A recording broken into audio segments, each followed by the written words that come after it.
Okay. So, everybody healthy? Yes. So far, so You? good. So far, so good. It's a challenge, but Mhm. I'm glad everybody's good. So Yes. anything with, so this is going to be sampling day 6. 6, I think. I think that's right. Yes. Mhm. And anything we should be talking about before we talk about the samples? Just as a curiosity, I know that you said initially this would just be 6 sampling days in total. Just putting it out there that through this quarantine, I really don't mind continuing if it helps further your research, unless you guys find that 6 is enough and would like to not continue. But just putting it out there, then I'm happy to continue if you guys are. Well, good. I think I'm happy to continue as well, I think. And Yeah.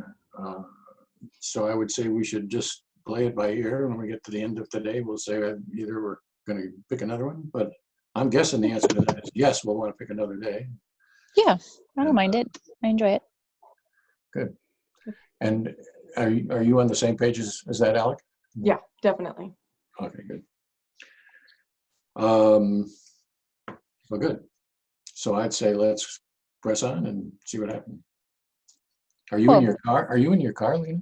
I had to go in my car because my kids are monopolizing the whole house and they're very loud, and so are my dogs. And we have people fixing our air conditioner right now, so like I can't sit inside and focus. So yes, I'm sitting in my car, which has a flat tire, so I can't actually go anywhere, which is apparently no problem because we're in quarantine. So You are not the first person I have Zoomed with who had to go in their car, actually, for like the same. that's funny. Yeah, nowhere in the house to go. Yeah, it's just too loud. Well, despite the rainbow, I am in my office, and but I'm ready to go on to sample Beep number 1. Yep. Okay. All right. So in my beep 1, I was reading, and as I was reading out loud, yes, I said out loud, made it possible to identify sleep states. And I circled the word possible because that's where the beep went off. And in the moment of reading that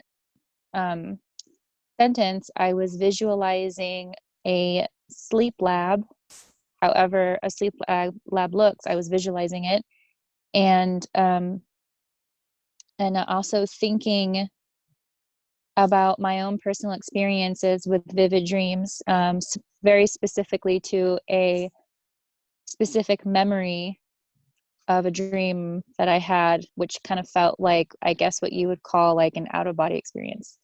And yes, that all of that was happening at the time of the beep. So you're reading out loud. Mm-hmm. And is that in your experience? Because it's possible to read out loud and be paying attention entirely to the visualization or whatever, or it's possible that all of them could be simultaneous in your experience. So the reading out loud is directly in my experience because what I'm reading is textbook stuff. So I'm trying to comprehend the material, but at the same time, as I'm reading it, I'm visualizing, which is more, I would say, not direct, but part of my experience, visualizing the concept of what a sleep lab looks like. I've never been in one, but I'm just making it up in my head.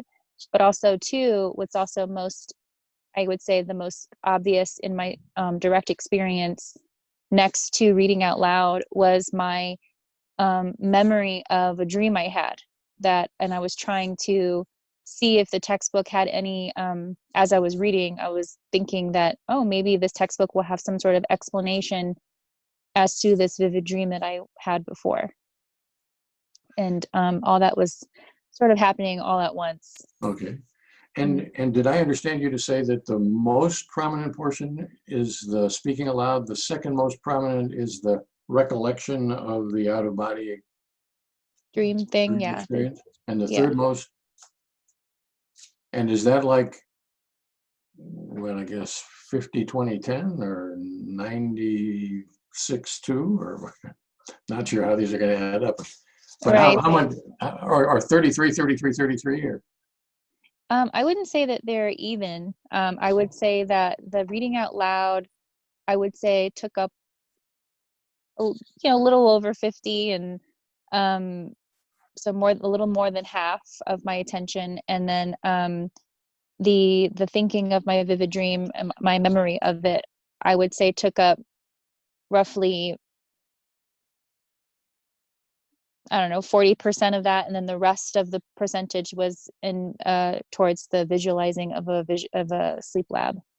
So I could understand that as being either 50, 40, 10 or Yeah. 50, 30, 20. 50, 40, 10. Okay. Then let's talk about the reading portion, the 50 portion. So I'm reading out loud, made it possible to identify sleep states, and the beat happens that identify. And are what is your experience of that? So in reading out loud, kind of like other beeps before, as I read out loud, it's kind of, I'm aware of the fact that I'm reading out loud so that I can help myself understand and comprehend the words that I'm reading.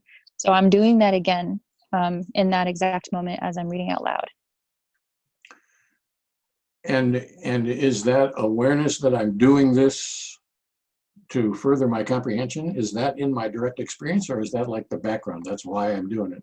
And what I'm in my direct experience right at this particular moment is, well, I'm just reading out loud. It is in my direct experience that I'm reading out loud specifically to comprehend what I'm reading. Like, I understand that that's what I'm doing in that moment. I'm aware of myself doing that.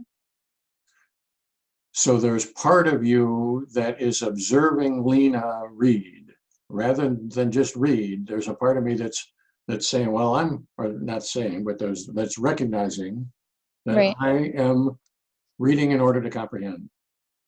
Yes, and in the recognizing of myself doing that, it's very subtle. It's not this super obvious like distraction that, oh, I'm aware of myself reading and comprehending. It's this general awareness of, this is what I'm doing. I am reading out loud and comprehending what I'm doing, and I'm aware of what it is that I'm doing in that moment.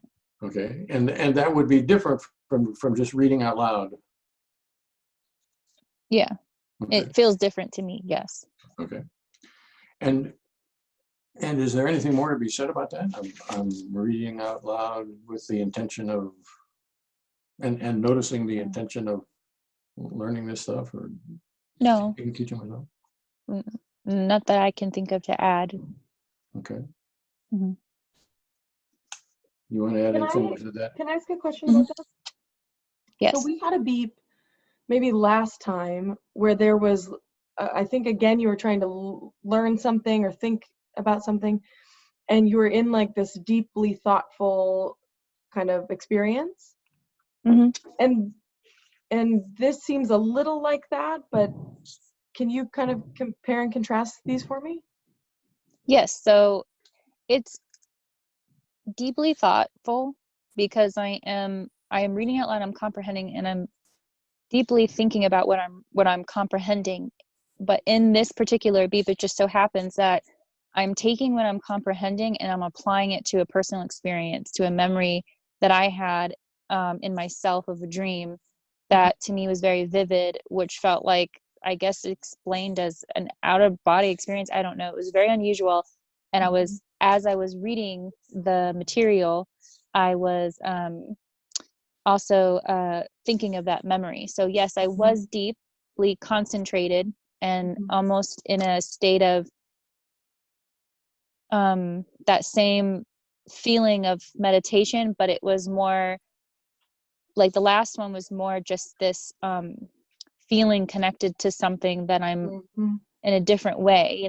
This one is more, I'm just connecting to a memory, something in myself, but the memory itself has that feeling of being connected to something different or connected to something other than myself, if that makes sense. So it's almost like I'm connected to it indirectly through a memory, trying to figure out what it meant by reading the thing out loud that that the beat caught, if that makes any sense. I think it does a little bit, because as I recall the beep before, it was not quite so specific. It's like I've got some feeling of deep thoughty feeling-y thing. I'm connected to something, but it was a little more general, where here the thoughtfulness is kind of, I've got a specific memory in mind. Is that right? Yes. Yeah. It's more specific. Okay. Mhm. Okay, then there's the vivid dream out-of-body experience, which is somehow present to you. Yes, it is. Yeah. In what way? How does that present itself to you? Well, as I'm reading about different sleep states, um, I was already in my mind about my sleep experience, the one I was talking about, and in reading the words out loud, I am reminded of the memory of that dream, and it comes to me as also a visual representation from a part of that dream that I had that stuck out to me the most. So And the recollection of the out-of-body dream yes, is a visualization. yes, it's coming to me as a visualization, like a almost a snapshot, like a photograph of that particular memory, kind of just like gets brought up the second I think of it as I'm reading the words. And What do you see in that visualization? visualization is of me in my physical body, but my body had that translucent kind of color or look to it, as I've stated before with the whole wispy thing, except I wasn't wispy. It was just more that I was not completely solid. I was more translucent. And the visual of me was me kind of flying through the sky, but not flying typically like you are head first. It was like I was sitting like as if you're sitting on a chair in an airplane, except that I was in no airplane and I was just moving through the sky, and I could see my legs, and that's how I was able to notice I was a bit more translucent, not so solid. And I could see that underneath me was land and scenery, and it's not scenery that I have ever seen before in my normal earthly life. I don't know. It looked like something maybe I would see out of like a movie, like so very green hills, and I guess it kind of reminded me of like landscape from like Ireland or something. And I was flying through that towards a cottage. So I was seeing that whole image as a still shot picture as I was reading out loud. And do you see yourself through your own eyes, or do you see Yes. yourself from the side or whatever? Through my own eyes, I'm completely experiencing this firsthand experience as I am experiencing myself right now. So you see your legs. Is that the only part of you that you actually see in this? Yes. Well, I mean, in myself, yes. I see as I'm looking down, realizing I am moving through the sky, I am looking down and I notice my legs. And that is the part of my body that I can see because I'm experiencing myself through my own eyes. So what I see is my legs, Mm-hmm. and then behind that or beyond that, this Yes. Irelandy Landscape. Yeah. And I'm heading towards a cottage. Do I Mm-hmm. see the cottage, or do I just understand that I'm heading towards a cottage? I see the cottage in the distance. Like I don't see it as right in front of me or anything, but I know that it's in the distance and I can see like the building from a distance. Okay. Yeah. And do you, is this, your legs are translucent? Yeah. Mm-hmm. And the longer I would focus on my legs, and not specifically in this visualization, I guess it was just more implied in my understanding that the longer I would focus on my legs, the more solid that they would be. And that was from my actual dream. So in my visualization, I'm seeing my legs translucently, but there's also this kind of layered understanding that I know that by focusing, if I focused on my legs specifically, they would become more solid. If that makes any sense, just adding more detail. So this is a visual experience Mm-hmm. that includes some layers of understanding that aren't actually present in the visualization. That Yeah. my translucent enough would go away, that the cottage would come closer, or I would come closer to the cottage, or whatever. Right. The whole picture was a sum total of the context of what I was feeling in the dream that I had at the time. Okay. Mm-hmm. And does this seem like an accurate recreation of the dream you had before? Seems to be, yeah. For that moment though, for that like snapshot moment, just at the time I was visualizing my dream as I was reading out loud. It was just that snapshot moment and it seemed accurate to my visualization, yes. Okay. And then you're also visualizing the sleep lab, is that right? Mm-hmm.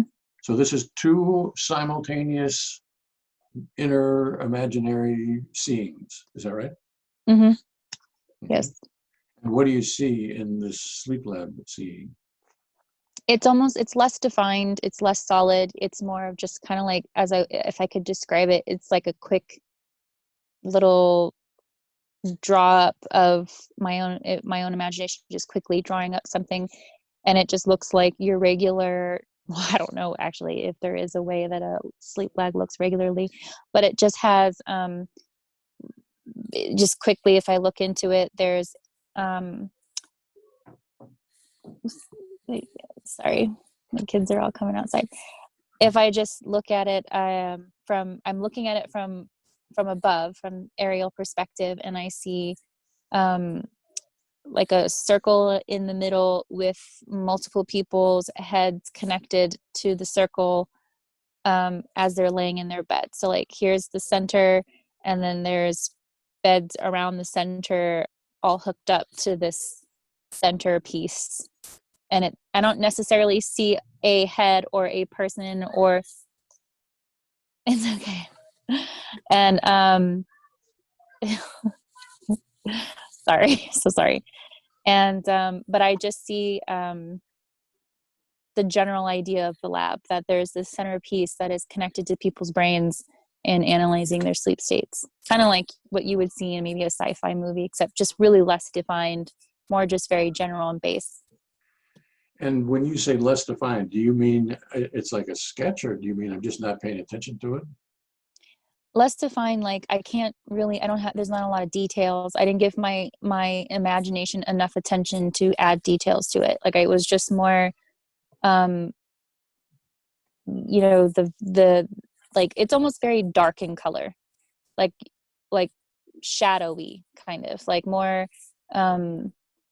like your basic black and white picture, and I don't know if I'm associating it to darker colors because I think of sleep, and I mean that's just my theory, of course, but that I just see it more as in darker color, and so with the darker color I see less detail.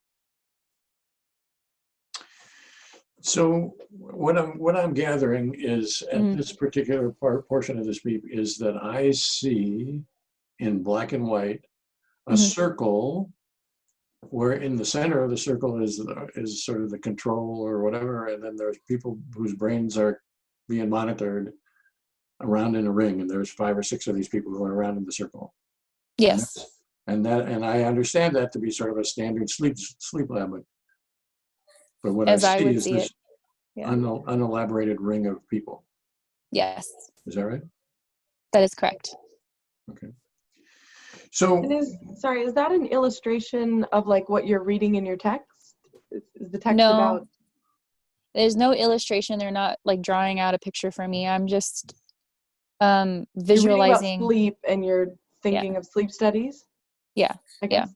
Right. Yes. Well, prior to reading what I was reading currently, there was a bunch of different stuff I had read throughout the day about different sleep studies. So maybe in some way I was influenced to think, but that's the theory part. So the one of the problematic pieces of this kind of research that we do is that it's possible, and I don't really know the extent to which this is true, but it's possible that when you describe an image, you elaborate the image as you go, and the image becomes more and more elaborate, and the image that was at the moment of the beat becomes, or maybe it was even more sketchy, but as we talk about it, it becomes elaborated.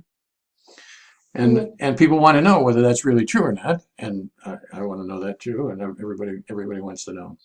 So what I guess I'm suggesting is that the next time in another sample, if we have a sample coming up that has an inner seeing, let's see whether we can go directly to what you see and don't worry about the background at all. We can always go back and get the background, but let's go as fast as we can to, at the moment of the beep, this included an inner seeing, and this is what I saw. Okay. And we can get the background. The background is going to stay constant, I think. So I don't think we need to worry about getting the background out. And we do need to, I guess, somewhat worry about getting the sensations or the and what I guess I'm saying that it would be generally true not only for an inner seeing visualization, but no matter what the experience is, let's see whether we can go as fast as we can get to the experience, or as not fast, but as direct as we can to the experience, and then worry about the explanation second. Does that make sense to you? Mm-hmm. And I'm not sure we can do that. That's the whole thing is always an experiment, but Well, I could definitely try. Yeah. Definitely, I can definitely try. I would say let's try that and see what happens. Maybe it'll work. Perfect. Maybe it'll be good for us or not. So I'm ready to go on to number 2. Yep. Number 2. Okie dokes. Okay, so I was with the second beep, I was reading still, and I was reading. This time I was reading in my head, and the word "likely" was where the beep set off. The sentence itself was "are likely related to chronotypes," and at the time that I was that the beep went off as I was reading this in my mind and digesting the material, I was thinking as I was reading it about how older people as they get older tend to wake up earlier and go to sleep earlier rather than young adults who go to sleep later and wake up later. And there was a visual representation of an older man waking up earlier, going outside to water his plants. That's just what I noticed in my visual representation of thinking about what a chronotype is, and then in response to reading about that as we age, our internal clocks change in that way. And So this includes an inner seeing, a visualization? Yeah, an inner seeing, and also kind of a thought going along with the visualization, as well as a comprehension towards the subject that I'm reading. Okay. Well, in the spirit of what we just talked about, let's go as directly as we can to the inner seeing. So what exactly do you see? The representation of the words that I am reading is I'm interpreting or representing the words as an older man waking up early to go outside to water his plants. And that is what I'm seeing. So I see an older man watering his plants? Yeah, in my mind. Outside, inside? Outside, yeah. Outside early in the morning, going outside to water his plants. And is this in color? Mm-hmm. Very vivid color. And what are the colors? Just your regular garden array of different colors of flowers and grass, and the man is watering his plants, and somehow he kind of, I guess in a way it looks like you, Dr. Hilbert, white hair, tall. That's just like how I visualized the man I'm seeing in my mind that falls in line with chromotype. And is he using a hose or a watering can, or neither one? Yes, he's using a hose. Right hand, left hand? Right hand. And do you see him from the front or the back or the top or the side? Which side? I would say to his left side. I am looking at him through the garden as I'm watching him water the garden. So the hose is on the far side from what you see. Mm-hmm. And is this in motion? I don't know if it's in motion. It just seems more like a scene, just a scene. I don't see necessarily running water or the plants moving or even really him moving. I just see this one particular scene. Mhm. And you've mentioned a couple times that this is early in the morning. Mhm. See anything that is early in the morning, or do you just understand this to be an old man early in the morning? The indication that I'm making it early in the morning is by the lighting that I'm choosing it to have. So the lighting that, to me, I notice in the early morning is what I'm applying to this visual representation of what I'm reading. So it's an early morning kind of light, Yeah, and I see that. It's not just that I Mhm. understand it to be early in the morning. it's part of the visual. Yeah. Okay. And I'm understanding this is like an illustration of what you're reading. So you're reading about, did you say chronotypes? Yeah, chromotypes. Chromotypes. What is that? Yes. I don't know if I'm saying it right. I just learned it. It's something that we're all born with, that we wake up, it's part of our circadian rhythms. Okay. And as we age, those chromotypes change, and when we're younger, those are different. And Okay. yeah, so That, it falls I in think line with, that makes sense. yeah, it falls in line with, because it was prior to reading that one sentence that I stopped on, I was reading about how older people's chromotypes change and alter to where they wake up early and go to sleep early, you know, as an adjustment to their circadian rhythm. So Okay. I think And so that's you are the motivation. illustrating that in a kind of creative way. You've picked an older man going and watering his plants in the morning. Yes. And so is there also, separate from the inner seeing, is there a thought about this, as you get older, you go to bed earlier and wake up earlier, or does the inner seeing kind of capture that? The inner, yes, yeah, the inner seeing definitely captures it all. But I wrote down that I was, at the time of visualizing it and reading, I was having the thought of it as well. But the thought wasn't really in this worded way. It was a feeling, I guess, the thought feelings that I've explained before in the past. And that feeling, I want to say, is responsible for the creation of my visual representation. Well, what exactly is the feeling? What, as far as your experience is concerned here? So there's some kind of thought feeling-y thing about young people versus old people and waking, and that we're calling a thought feeling. Is that right? Okay. Yeah, the thought feeling it's hard to explain, because it's not, it's a sensation of an understanding of something. And I don't know how to describe that sensation into a way that you can understand it, like you're feeling it physically, because I don't know that I'm feeling it physically. I just know that I am sensing some sort of understanding. And I don't know that there is a physical action that goes into that, but I mean, it's definitely mental in some way. And emotionally, I respond to it by creating this visual representation. But yeah, thought feelings are hard for me to describe. So can I ask a question here? And Alec may have already asked this, and I got distracted or whatever. But so I would like to know whether there is two separable pieces in the experience, one of which is the seeing of the man with the hose, and the other is a thought about older people and chronotypes and whatever.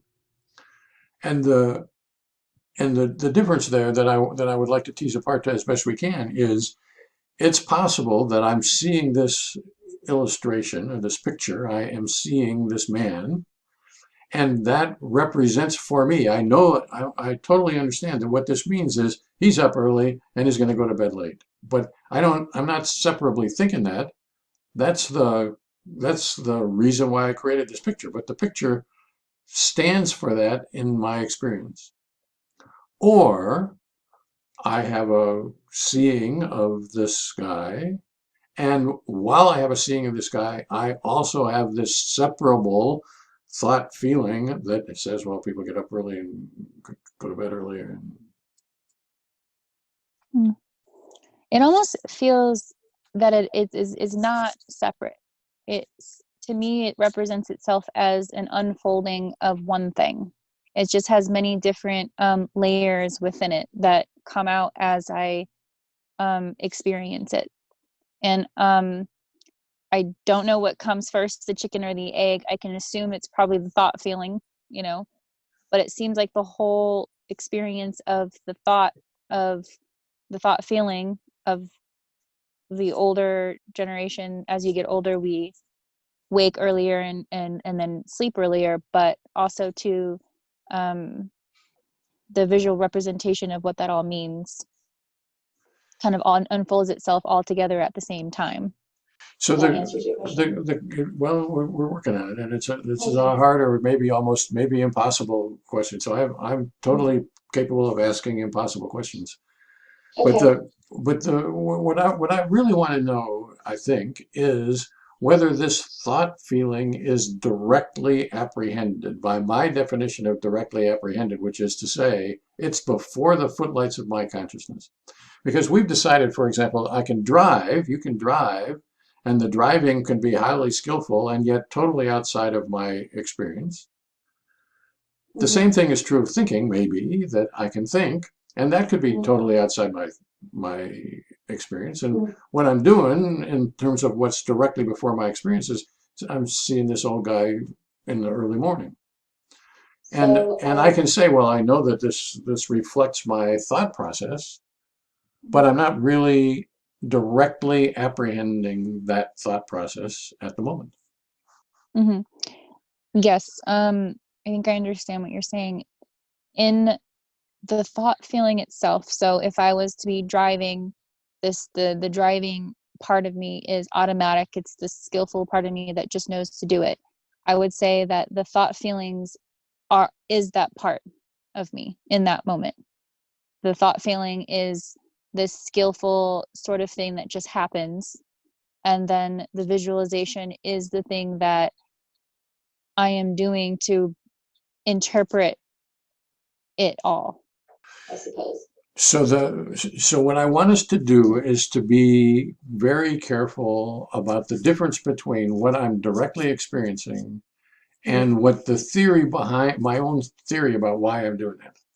Because those can be very different kinds of things. So I'm accepting the theory. I'm not saying that the theory isn't right. The question is whether that's directly in your experience. So what I'm trying to get at is this thought feeling apprehended before the footlights of consciousness? I think so. First off, I think we understand what before the footlights of consciousness is, but let's make sure about that. So in this example, the seeing the old guy is directly before the footlights of consciousness, I think is what you're saying. You can say, well, I see it. It's vivid. It's good color. These are the colors. He's looking this way and he's holding it this way.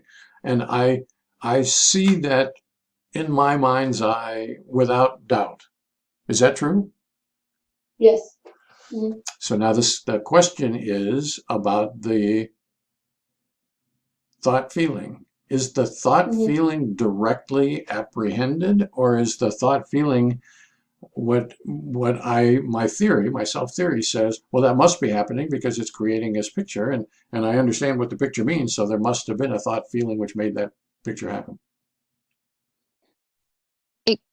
I could say that it could be, but I do know that in the process of the visual representation, there is a feeling with it, and I possibly could be constructing in some way this whole thought feeling thing to better understand my whole process of visualization.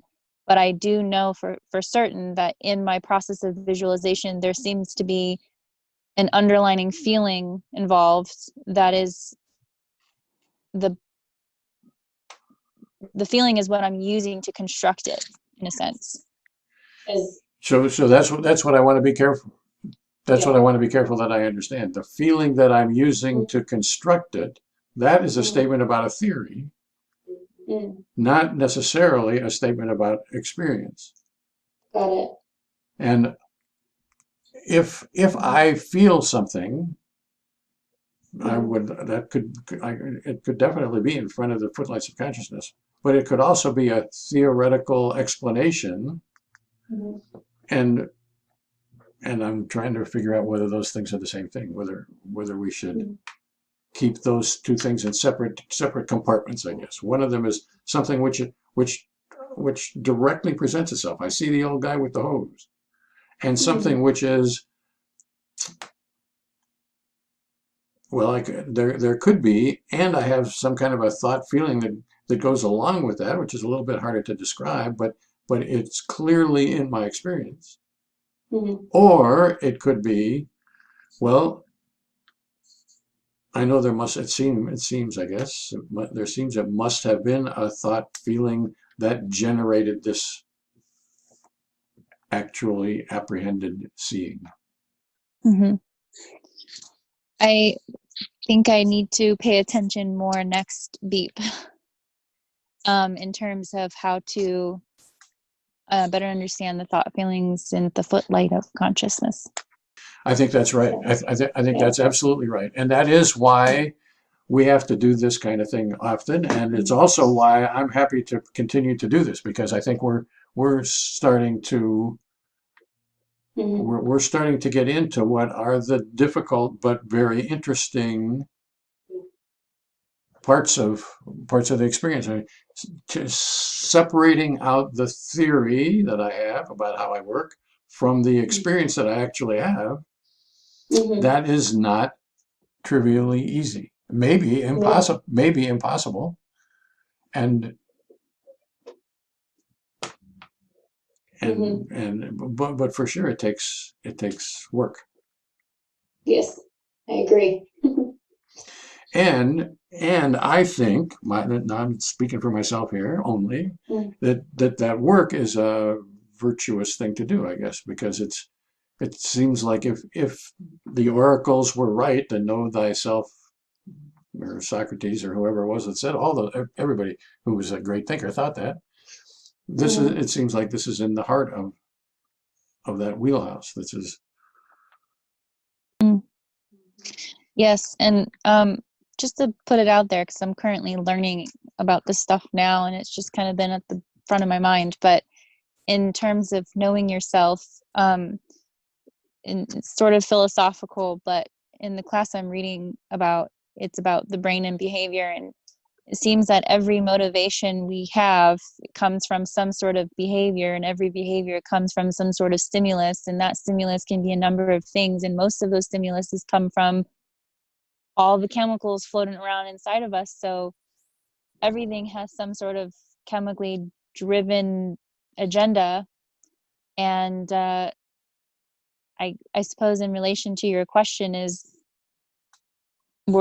are we driven by some other sort of consciousness state of awareness, or is that state of awareness driven by some sort of chemically driven process that responds to our internal reward system, like, because we behave to get what we want? So I think that's a great question, and what I would say about that is that there are, or there may be, or whatever, reward systems, and there certainly are cells, and there are neurotransmitters, and there are some number of billions of synapses out there, hundreds of billions, or I forget exactly the number, but it's a big number. And I'm guessing that you are not aware of all of those synapses. They're skillfully doing their thing, but you don't know about it, and I don't know about mine either. And I have a reward system, maybe, in some manner of speaking, and so do you, and I'm not aware usually about my reward system.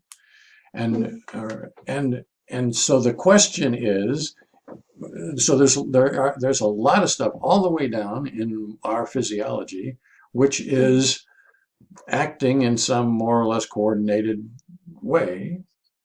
And out of all of that stuff,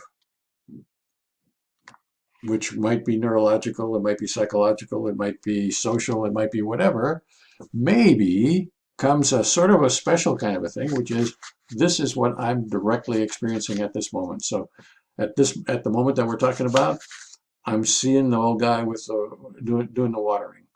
And I could say, well, there's a reward system that made me do that, and there's a social system that made me do that, and there's my own family situation that made me do that, and there's what I think about thoughts and feelings that made me do that. All of those things are in some degree true, but they're not directly experienced at that particular moment. At that particular moment, what's experienced is an old guy with a watering hose.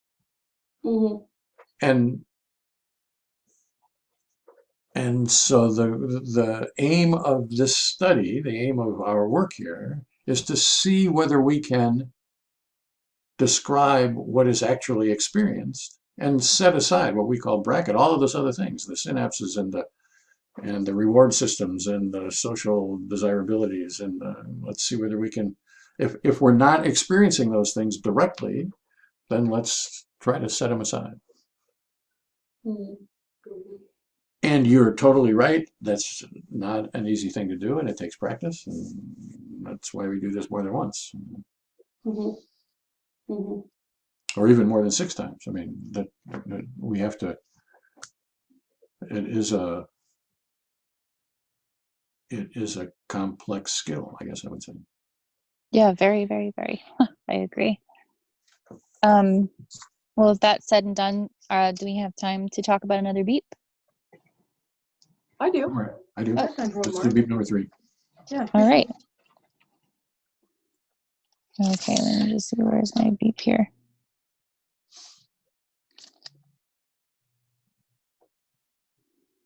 Sorry, one second.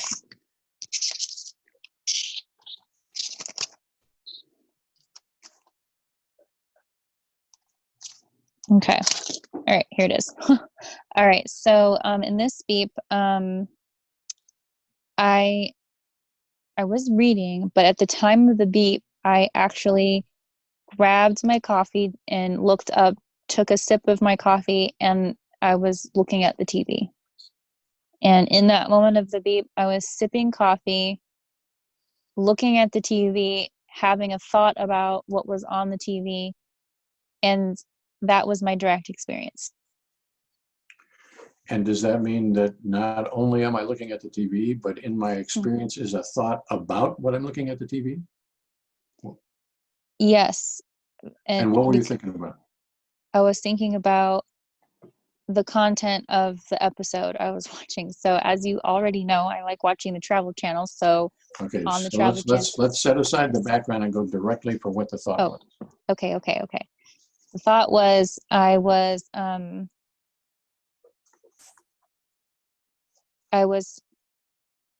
thinking about the content, the idea of having a paranormal experience, in that what I saw on TV in that moment that I looked up kind of spooked me out a little bit. So I felt, in looking at the moment of looking at it, thinking about having a paranormal experience, and the episode of the paranormal experience occurring also made me feel spooked about it.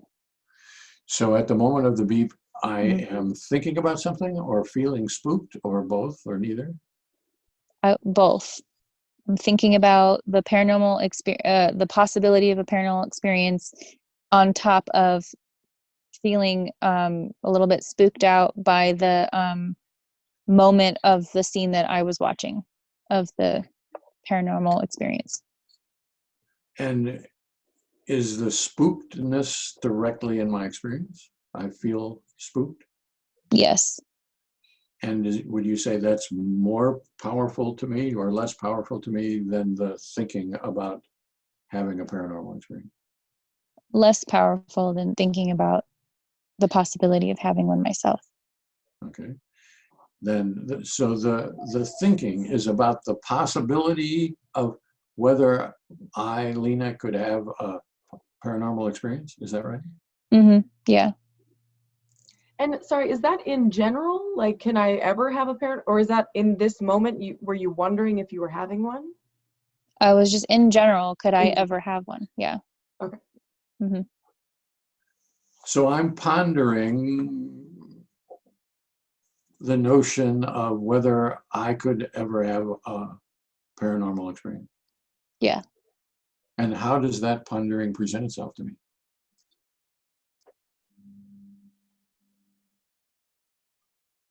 I mean, I could imagine it's in words, quote, could I Yes. possibly have a paranormal experience, unquote, or I could imagine it's in pictures. I'm visualizing myself having a paranormal experience, or I could imagine that it's something which is neither words nor pictures.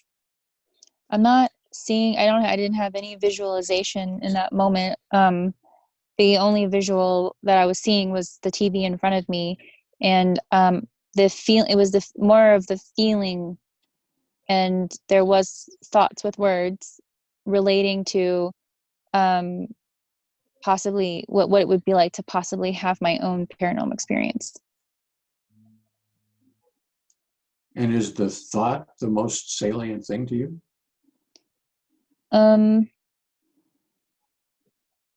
I would say the thought was most salient,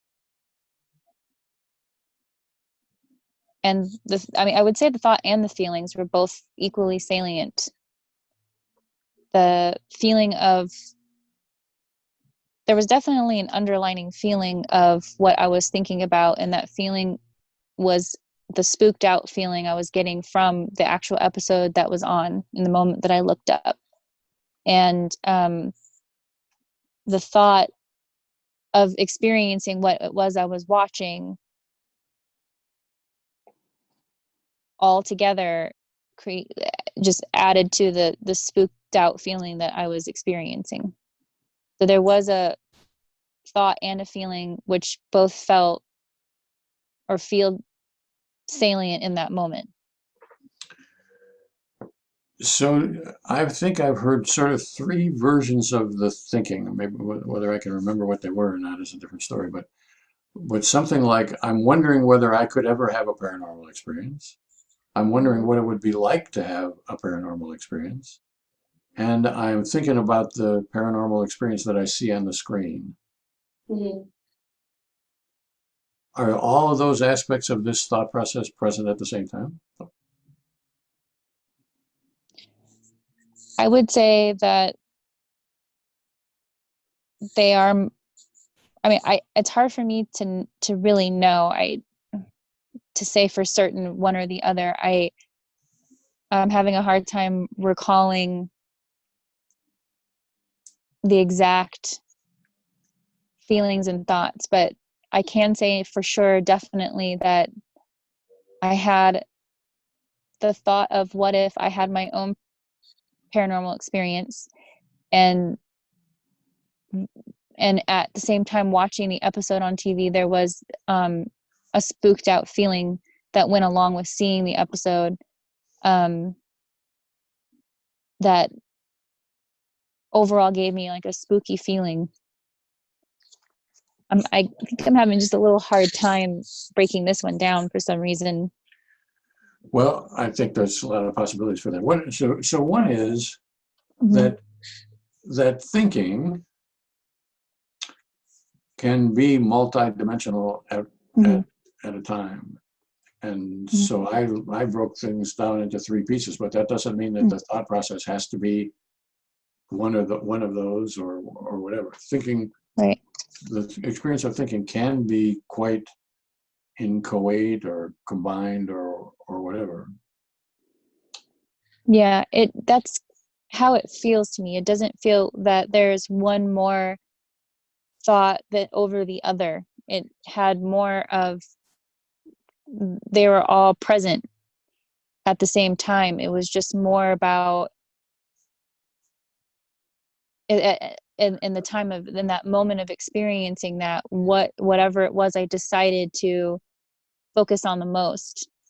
And in that moment, I wasn't focusing on more one thought over the other. It was sort of just this whole general idea of paranormal experiences.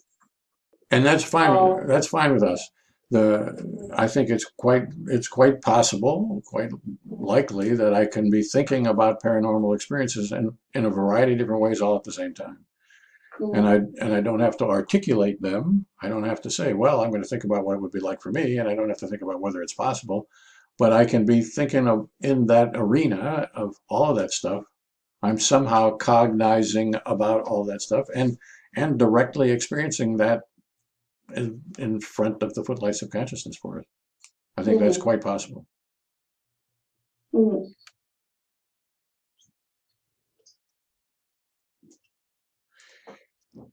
And then there's the coffee. I am taking a sip of coffee, and that's in the real world. I'm taking a sip of coffee. And is that in my experience? Because it doesn't have to be in the same sense as driving.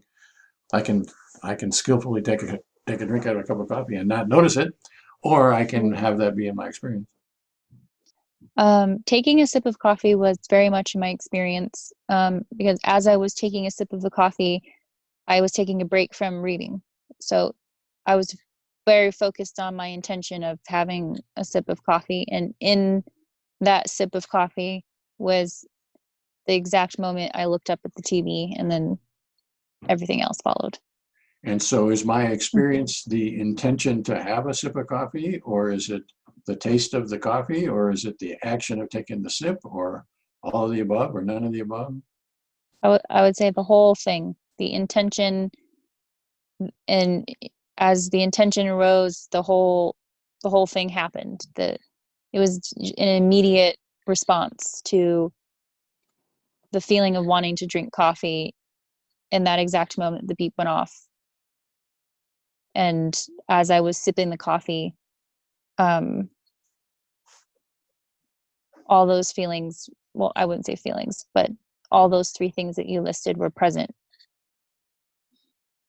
at the time of sipping the coffee, but they're not fully direct as is in my experience as I'm reciting those things to myself. It's an implied part of drinking the coffee, because I knew that in reading what I was reading, there was a thought that said to my own self said to me, "Oh, I want a sip of coffee." It was just an instant desire for coffee, and in grabbing it and drinking it, the whole process was when the beep went off.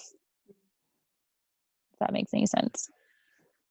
Well, it definitely makes sense, and it highlights the difficulties that we're facing here, I guess. It's a good example of the difficulties, because it is certainly true that in some manner of speaking, Lena wanted to have a cup of coffee, drink a coffee.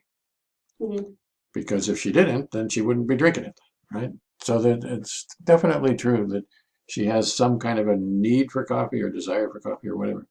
But whether that was ever present before the footlights of consciousness or not is another story. And whether it's a present at this particular moment, it's another story. Because that is what's difficult to tease out, because in our timeline, I guess there could be, I feel the need for coffee, or I feel thirsty, or I feel the taste. I'm imagining the taste of coffee. All those things are sort of different experiences. And then I reach for the coffee, and I could say I feel myself actually the heft of the coffee cup.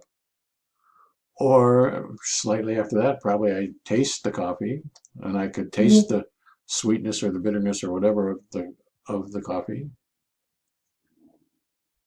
And the beep happens in there somewhere, and it's hard to, and maybe impossible to separate all these things out. So our task is, I think, to try to figure out the degree to which we can separate those out. If we can't separate them out, then we can't separate them out.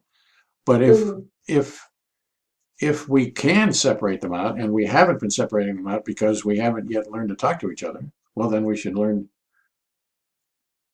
what the difference is. So I have a theory that says I must have wanted a cup of coffee because I'm drinking a cup of coffee. Well, that's probably true.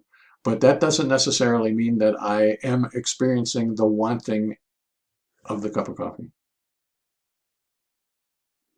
In my experience, I was experiencing the wanting of needing a sip in that moment. And how do you Yeah. experience that? In the middle of reading, the thought of coffee just popped in my head. And so the thought of coffee or the need for coffee, are those the same thing? Yeah, I would suppose that they're the same thing, the thought and the need of it. And by in my head, do you mean, well, what do you mean by in my head? Again, just a visual flash of the visualization of my coffee mug.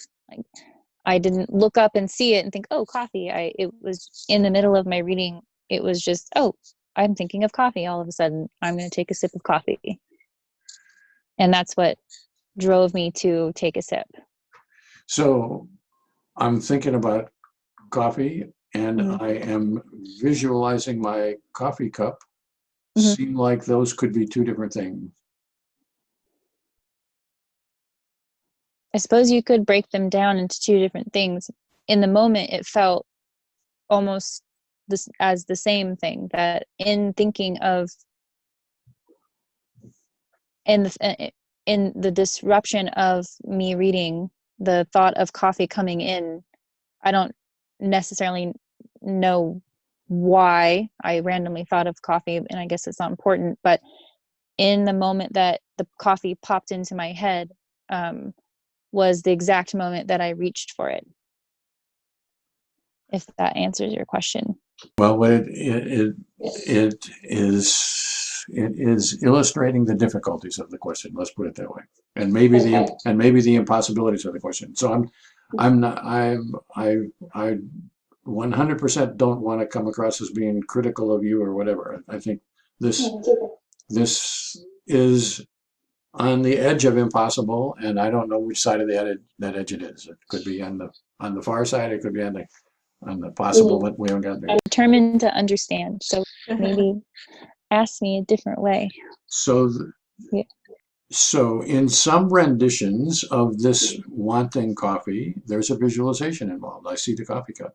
And in other renditions, there's not a visualization. And if there was a visualization, it doesn't occur until 10 minutes into the conversation about the wanting of coffee. And so the skeptic who's watching these videos is going to say, well, Lena didn't really have that visualization at the moment of the beep. That was something that came as the result of this conversation. And we don't want to sweep that potential skepticism under the rug. We don't know the answer to that question. We would go along with the skeptic who would say, yeah, well, it didn't occur until 10 minutes later. Well, 10 minutes into the conversation, well, that's true. It didn't occur until 10 minutes into the conversation. What that means, well, then we don't really know about that. But that's so. I can. Oh, go ahead. So the question really comes down to the definition of experience, or what is directly in front of Lena's experience. And sometimes when she says visualization, it seems like she is speaking of something which is undeniably before the footlights of consciousness, like the old guy watering. That I didn't see any reason to be skeptical about that at all, or it seemed like Lena was describing something that was right there before the footlights of my consciousness at the moment. But the coffee cup is a different deal. Now the coffee cup, that seems like a visualization. Is that the same kind of visualization as the old man? Does it seem like it? Well, maybe it is, but shorter. Well, that's what we're trying to figure out. And so in hearing where you're at and what your concern / question is in relation to what I'm saying. So when breaking this one down, I think is hard. This one's hard for me because I'm not exactly sure why this one appears harder for me, but in terms of bringing up the visualization of the coffee mug later into the this beep here is because I didn't, for one, I don't think I understood exactly what I was trying to convey from this beep. And also I think I'm struggling a little bit with this one. And I hadn't thought at the time that I wrote it down, the details in my experience in the moment I thought of coffee and visualized my cup and then there reached for it, which is when I looked up at the TV and took a sip, and then which is when the beep occurred as I was sipping the coffee looking up at the TV. Because the beep happened as I was sipping the coffee looking at the TV. The beep didn't happen when I was visualizing the coffee cup as to reach for the coffee cup. It was at the time that I was looking at the TV. So in that beep, the biggest part of my experience was looking at the TV and seeing what was on the TV, and the coffee was this, I guess, secondary part of my direct experience in the moment of the beep. Okay. If that breaks it down a little bit better. Well, I think so, yeah. And what I would say is that the method that we have evolved here is designed to, in a fundamentally important way, not care about this particular beep. Okay. In one manner of speaking, all we care about is this particular beep, and in another manner of speaking, we don't care at all about this particular beep. And that's just the way this method is, and it's a fundamentally important part of it. So the conversations that we've had about this beep are as much about next time as they are about this time. They are, and it's totally in both directions. This conversation is totally about this beep, and it's totally about next beep next time as well. And that's just the way it is. When we are trying to figure out how to talk to each other about Lena's experience in a way that the three of us can as fully understand as we can fully understand it. And this is a difficult and quite possibly impossible thing to do, because Lena has a perspective on her experience that is entirely different from mine, which is also entirely different from Alex. And so what we are trying to do is honestly see how good a job we can do in this understanding. Yeah. Yes, I agree. And I agree, this one was difficult. Mm-hmm. And in the sense that it doesn't matter to me, it gave us the opportunity to explore important aspects of experience. Mm-hmm.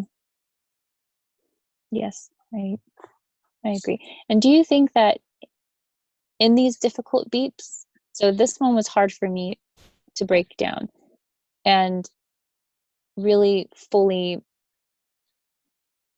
have this detailed recollection. Do you think that occurs, because I know this isn't our first difficult beep, and would you say that these more difficult beeps are because there is, in the moment of the beep, I wouldn't say like a lack of consciousness, because I am to some degree conscious of my experience to some degree, but would you say there is like what do you think contributes to the difficulty of really bringing back the moment? So that's a great question, and the answer is I don't know. I think I could, if we had the time and interest, I think I could probably give a half a dozen fully articulated theories about why this was a difficult beep. And all of them would probably have a piece of the truth to them. And and none of them would be the whole truth. And and you know, it's and that's why this whole process is a future looking thing. You know, it's like I'm a guitar player, and I you know, you could say, well, why can't I play this particular passage? And the answer, well, there's probably a lot of different reasons why I can't play this particular passage, and it doesn't matter. I worked at it, and then tomorrow maybe I'm going to be able to play it, and and or maybe not. You know, maybe I'm not. Maybe I'm that good a guitar player. That's a harder piece, or whatever block I've got. I can't do it. And uh, and that's, I think, what this is about. We are trying to master a skill, and we're trying to get better at it. We're trying to figure out what we're doing. Okay. And the fact that it's difficult, I just don't think I know how to answer that question any more than I know how to answer the question of why that particular passage was difficult. Because I am thinking about a particular passage from when I was playing the guitar this morning, and it doesn't seem like there's anything particularly difficult about that, but I can't play it. And you know, I just don't think it's fruitful to try to explain it. It's just, well, slow the passage down, play it right at, you know, when the metronome is going as slow as it can go, and then we'll speed the metronome up, and maybe we're going to figure out how to play it. Got it. Okay. Then that's what I will do on next beats. I'd say that's good. And we've been into this probably long enough for what we can do in the environment that we're in. Should we figure out whether we can do it again and when we can do it again?